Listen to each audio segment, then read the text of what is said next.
Welcome to Zeitgeist. I'm Zuri, that's Alistair, and today we're covering something that's been a year in the making. Yeah, the NTSB just dropped their final report on the DC plane crash. And it's a lot. So last January 29th, 2025, an American Airlines regional jet collided with a US Army Black Hawk helicopter right over the Potomac River. Both aircraft went down. 67 people died. No survivors. This was the deadliest commercial aviation disaster in the US in almost 25 years. The last one this bad was the crash in Queens right after 9/11, back in 2001. So when something like this happens, the question everyone asks is, how? How does a commercial airliner collide with a military helicopter in one of the most surveilled airspaces on Earth?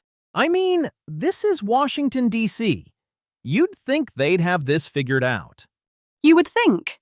And that's exactly what makes the NTSB's findings so disturbing, because it wasn't one mistake. It wasn't one person who messed up. It was, quote, deep systemic failures across multiple agencies, the FAA, the Army, air traffic control, years of warnings that got ignored. Okay, let's back up. What do we know about the flight itself?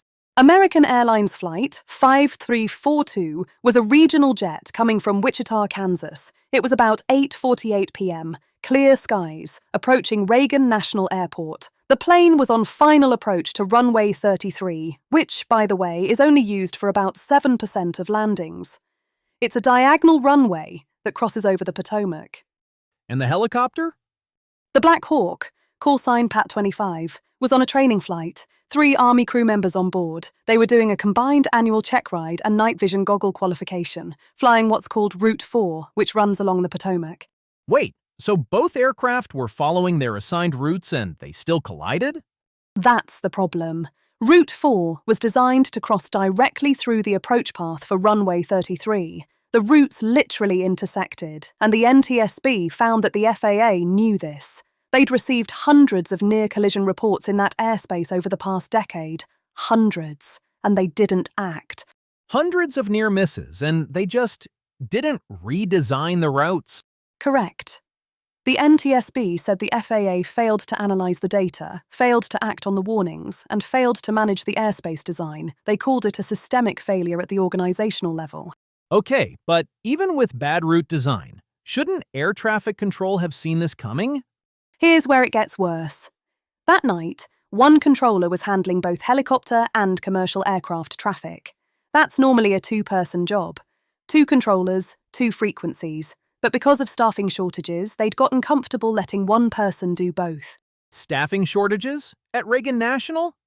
Yeah, controllers retiring, not enough replacements. One former employee said they were working 6-day weeks in a job that was, quote, killing her. The Transportation Secretary later admitted the staffing that night was not normal. So the controller was stretched thin. Did they even warn the helicopter? They tried. The controller told the helicopter to pass behind the jet. But here's the thing. The transmission was garbled. The Black Hawk crew may never have actually heard the instruction, and the controller didn't follow up to confirm. So the helicopter just didn't know the plane was there?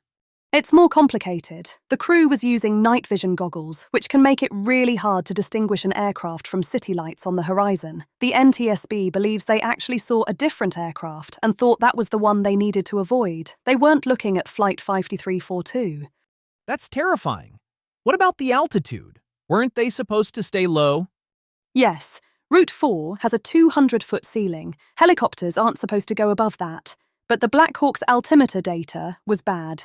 The barometric pressure calibration was invalid. The pilots were getting conflicting readings.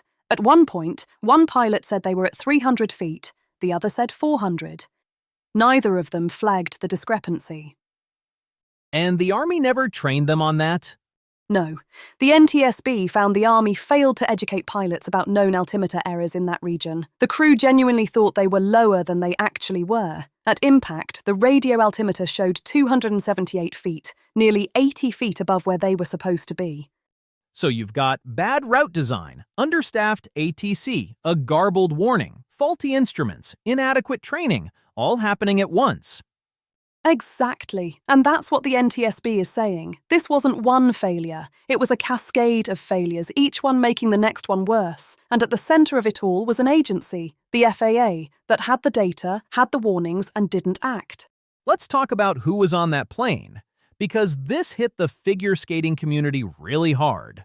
It devastated them. 28 people connected to US figure skating were on that flight. 11 of them were skaters. Kids ages 11 to 16, 4 coaches, 13 family members. They were all flying home from the National Development Camp in Wichita, which was held alongside the US Championships.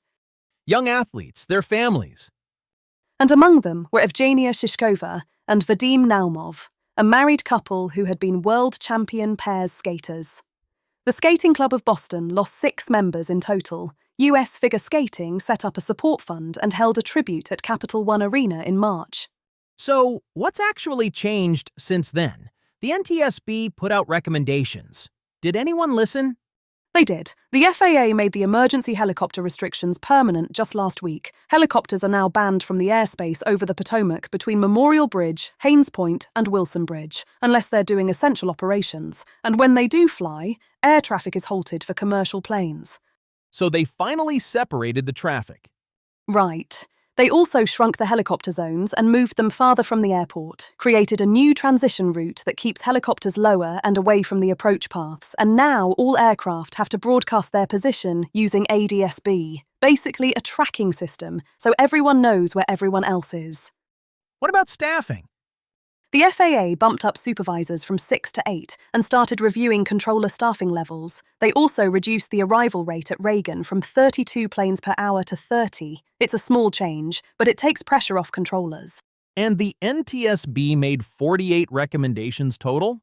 48. 32 of them directed at the FAA. They're calling for better data sharing, improved collision avoidance technology, more rigorous safety management. Whether all of that actually happens, we'll see. That's the thing, right? We always see these reports after disasters, and the question is always, will anything actually change? Or will we forget until the next one? That's the pattern. And the NTSB basically said as much. Their chairman called out what he described as a tombstone mentality, the idea that it takes deaths before safety improvements happen. The data was there, the warnings were there, and 67 people are gone because no one acted until it was too late. It's one thing to make a mistake. It's another thing to ignore the warnings. Exactly. And that's what this report is really about. It's not just about what happened that night. It's about what was allowed to happen for years, because the systems we trust to keep us safe weren't working. Heavy story. Thanks for walking us through it.